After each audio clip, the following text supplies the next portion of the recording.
तो welcome to domain education. हम लोग पहले 2 पार्ट कर चुके हुए हैं, नेशनल और इंटरनेशनल इवेंट्स। आज हम लोग करेंगे आर्थिक वाणिज्य परिदृश्य। ये कब का पीडी मार्च 2020 का कर रहे हैं, ठीक है। सब पार्ट 3 हो गया, ठीक है। और सबसे फर्स्ट टॉपिक आज हम लोग करेंगे 2019-20 में देश की राष्ट्रीय आय, यानी कि राष्ट्रीय आय के इंग्लिश में बोलते हैं नेशनल इनकम के संबंध में CSO यानी कि सेंट्रल स्टैटिस्टिक्स ऑफिस के पिछले अग्रिम अनुमान GDP में वृद्धि 5.0% ही अनुमानित है, ठीक है। यह CSO का अनुमानित है 5.0%, ठीक है। ये केंद्रीय सांख्यिकी कार्यालय यानी कि CSO द्वारा 7 जनवरी 2020 को जारी किया गया, ठीक है। इसका अनुमान विगत 11 वर्षों से सबसे निम्न स्तर पर रहा है, यानी कि 11 वर्षों से अनुमान कर रहा है, इस बार के लिए सबसे निम्न स्तर रहा है, ठीक है। और आगे इसमें कुछ खास नहीं जानना है, सिर्फ ये देखना है कि 5.0% अनुमानित किया गया। और आगे हम लोग देखेंगे वर्ष 2019 के दौरान भारत में विदेशी पर्यटक आगमन में 3.2% की वृद्धि दर्ज की गई, ठीक है। इसमें क्या देखिए, पर्यटन मंत्रालय के आंकड़े के अनुसार 3.2% वृद्धि, ठीक है, जनवरी 2020 में जारी विज्ञापित में किया गया है, ठीक है। ये जनवरी 2019 तक 1.09 करोड़ पर्यटक भारत में आए। उस जनवरी 2018 में 1.6 करोड़ थी।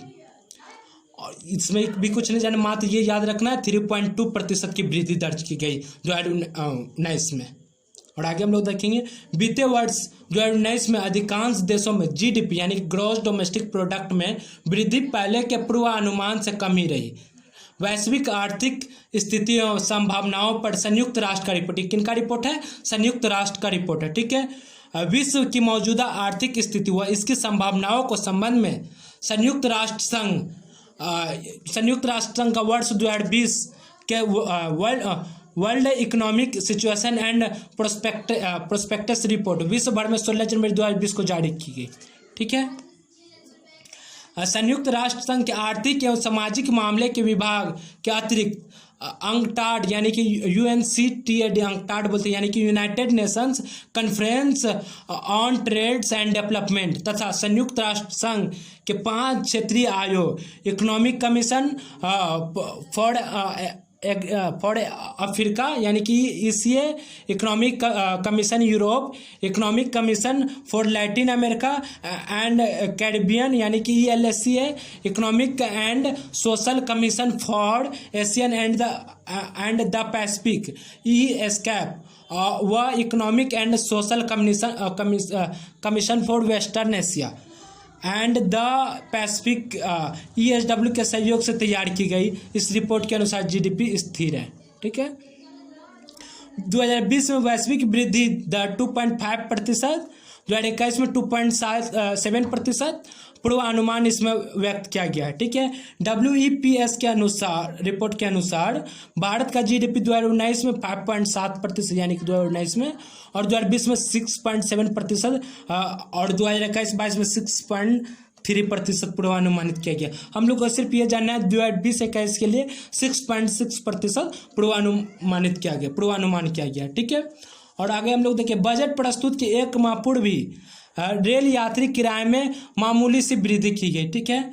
1 पैसे से 4 पैसे प्रति किलोमीटर, यानी कि 1 प्रति किलोमीटर में मामूली वृद्धि 1 जनवरी 2020 से की गई। इसमें कुछ खास नहीं जानना।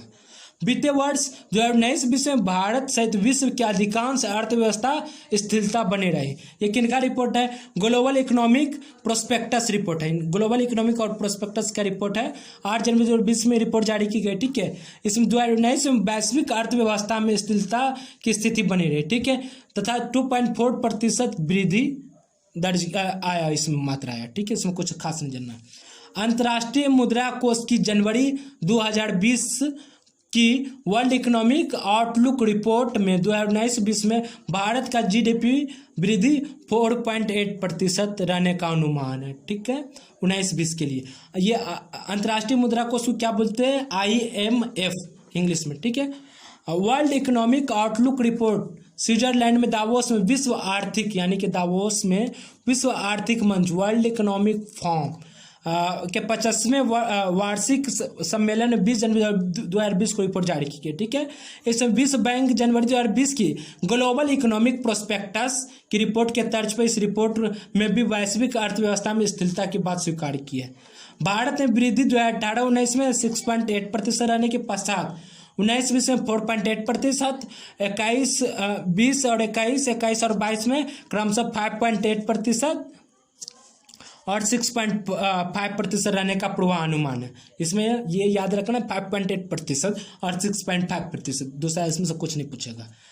कॉर्पोरेट सेक्टर में दूसरे तेजस, इससे पहले ये एक रेलवे चला गया हुआ लखनऊ से चल दिया हुआ है, ये दूसरा हम लोग देखेंगे। तेजस रेलगाड़ी का परिचालन अहमदाबाद टू मुंबई के बीच प्रारंभ। ठीक है, लखनऊ से दिल्ली के बीच सेमी हाई स्पीड पूरी तरह वातानुकूलित तेजस एक्सप्रेस के संचालन के पश्चात दूसरी तेजस एक्सप्रेस अहमदाबाद और मुंबई के बीच 17 जनवरी 2020 से चलाई जा रही है। ठीक है, दूसरी तेजस जनवरी गुजरात के मुख्यमंत्री, यानी कि कौन वहाँ का उद्घाटन किए, गुजरात के मुख्यमंत्री विजय रूपानी ने हरी झंडी दिखाकर किनका परिचालन किया। ठीक है, रेल यात्री को 25 लाख का, इसमें क्या है, इसका एक सुविधा है इसमें तेजस में, ये प्राइवेट सेक्टर एक हिसाब से बोला जा सकता है, यानी कि PPP। अब भारत सरकार की एक मॉडल है इकोनॉमिक में, उसके तहत ये लाया जा रहा है। ठीक है, इसमें रेल यात्री को 25 लाख रुपए का बीमा दिया जा रहा है, मुफ्त बीमा दिया जा रहा है। यानी कि अगर यात्री करते समय अगर आपको कुछ दुर्घटना हो जाने के कारण आपकी मृत्यु हो गई या किसी भी कारण, तो आपको 25 लाख का बीमा मिल जाएगा। ठीक है, और यात्रा के दौरान अगर चोरी डकैती हो गया तो उसमें 1 लाख रुपए का आपका बीमा रखा गया है। ठीक है, और आगे हम लोग देखेंगे एयर इंडिया के निजी हाथों में सौंपने की योजना, इच्छुक निवेशकों को अभिरुचि पत्र आमंत्रित। यानी कि एयर इंडिया बहुत ज़्यादा घाटा में जाने के कारण इसके लिए अब इसको निजी हाथों से बेचने, यानी कि इसको समझा जाए तो बेचने के लिए घोषणा कर दी।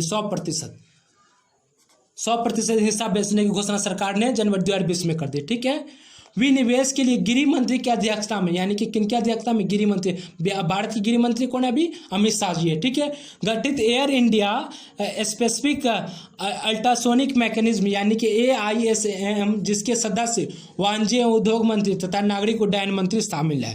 ठीक है, थे एयर इंडिया के साथ साथ इसकी सस्ती उड्डयन व संचालन वाली इकाई एयर इंडिया एक्सप्रेस के से भी सरकार की 100% हिस्सेदारी बेची जाएगी। जबकि सिंगापुर एयरपोर्ट के टर्मिनल सर्विसेज, यानी कि SATS के साथ एयर इंडिया के 50-50 हिस्सेदारी वाले संयुक्त उपक्रम air India airport services private limited AISDS में एयर इंडिया समस्त 50% हिस्सेदारी भी इस विनिवेश तहत बेचा जाएगा। ठीक है, एक हिसाब से देखा जाए तो एयर इंडिया अब पूर्णतः प्राइवेट हो जाएगा। ठीक है, वाणिज्य के इस्तेमाल के लिए भी निजी कंपनियों कोयला खनन की अनुमति हेतु अध्यादेश, यानी कि कोयला खनन पहले घरेलू मार्केट में ही कोयला खनन किया जाता था, अब विदेशी फॉरेनर को भी आप ऑर्डर हो गया है ये अध्यादेश के मुताबिक कि आप जो फॉरेनर जो विदेशी कंपनी है वह भी आप कोयला खनन कर सकते हैं। ठीक है, ये केंद्रीय मंत्रिमंडल के एक अध्यादेश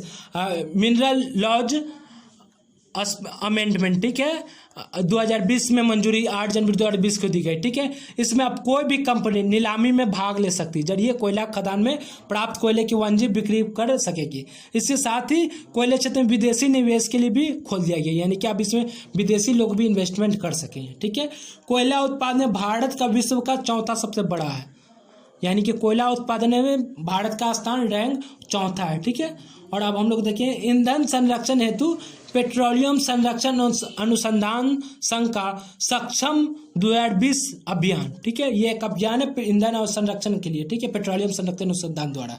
ठीक है, ये 1 माह का सक्षम अभियान का शुभारंभ नई दिल्ली में की गई 16 जनवरी 2020 के एक समारोह में किया गया। यानी कि ये 1 माह के लिए इसमें डायरेक्ट क्वेश्चन पूछेगा सक्षम अभियान किससे संबंधित है, बस इसीलिए कि ईंधन या गैस यही सब देगा इसका ऑप्शन। ठीक है, दिसंबर 2019 में उपभोक्ता मूल्य सूचांक आधारित मुद्रास्फीति दर के 5.5 वर्ष में उच्च स्तर पर था, यानी कि 2019 में उपभोक्ता मूल्य, यानी कि कंज्यूमर, जो उपभोक्ता कंज्यूमर इंग्लिश में बोलते हैं। ठीक है, उसके स्तर पर सबसे 5.5 वर्ष में सबसे हाईएस्ट पीक पर था। ठीक है, बीते वर्ष 2019 के अंत में मुद्रास्फीति दर 7.35% के उच्च स्तर पर पहुंची थी। ठीक है, उपभोक्ता मूल्य सूचकांक यानी कंज्यूमर प्राइस इंडेक्स आधारित मुद्रास्फीति के दर में आंकड़े केंद्र सरकार के सांख्यिकी एवं कार्यान्वयन कल्याण ministry of statistics and programming implementation द्वारा मासिक आधार पर प्रतिमाह जारी किया जाता है। ठीक है, प्रतिमाह जारी किया जाता है। दिसंबर 2019 में थोक मूल्य सूचकांक में आधारित यानी कि थोक में होलसेल इंग्लिश में बोलते हैं मुद्रास्फीति 2.95% था। ठीक है, एक माह पूर्व नवंबर 2019 में मुद्रास्फीति का 0.58% इसमें था। ठीक है, जबकि एक वर्ष पूर्व 2018 में 3.54% था। ठीक है, भारत में विदेशी व्यापार के अप्रैल से दिसंबर 2019 की अवधि में, ठीक है, के आंकड़े, ठीक है, चालू वित्तीय वर्ष 2019-20 के पहले 9 महीने में अप्रैल से दिसंबर 2019 देश के वस्तुगत निर्यात व आयात दोनों में वृद्धि ऋणात्मक रही, यानी कि एक्सपोर्ट और इंपोर्ट दोनों क्या रहा, निगेटिव रहा, यानी कि ऋणात्मक रहा। ठीक है, पूर्व वर्ष के समान अवधि अप्रैल से दिसंबर 2018 की तुलना में ये दोनों ही घाटे में रहे, यानी कि अगले 18 की तुलना में 2019 का जो भी 9 महीना का ये रिपोर्ट आया है उसमें भारत के एक्सपोर्ट और इंपोर्ट दोनों है ऋणात्मक घाटे में एक हिसाब से बोला जाता रहा है। ठीक है, विदेशी प्रत्यक्ष निवेश के अंतर प्रवाह भारत विश्व में 8वां स्थान ऑक्टांट रिपोर्ट के हिसाब से। ठीक है, यानी कि वर्ष 2018 की तुलना में बीते वर्ष 2019 में वैश्विक स्तर पर विदेशी प्रत्यक्ष निवेश यानी कि FDI फॉरेन डायरेक्ट इन्वेस्टमेंट में कमी आई है। ठीक है, 2018 में संपूर्ण विश्व में प्रत्यक्ष निवेश यानी कि डायरेक्ट इन्वेस्ट $1.4 ट्रिलियन था, जो घटकर 2019 में $1.39 आ चुका है, यानी कि 2.2% का कमी दर्ज की गई है। अनटाड का फुल फॉर्म क्या होता है? United Nations conference on trade development के ताज़ा आंकड़े के अनुसार देश में FDI में 6% की गिरावट दर्ज की। बस यही याद रखना है कि 6% का FDI यानी कि फॉरेन डायरेक्ट इन्वेस्टमेंट का गिरावट दर्ज की गई है। 2019-20 में देश में बागवानी उपजों के पहले अग्रणी अनुमान, ठीक है, नए वर्ष की पहली तिमाही हेतु बचतों व ब्याज दर अपरिवर्तित, यानी कि ब्याज दर में कोई परिवर्तित नहीं किया गया। थैंक यू दोस्त, आप लोग ज़्यादा से ज़्यादा दोस्तों में शेयर कीजिए और लाइक कीजिए, कमेंट कीजिए और सब्सक्राइब कीजिए, और सेवा के लिए धन्यवाद।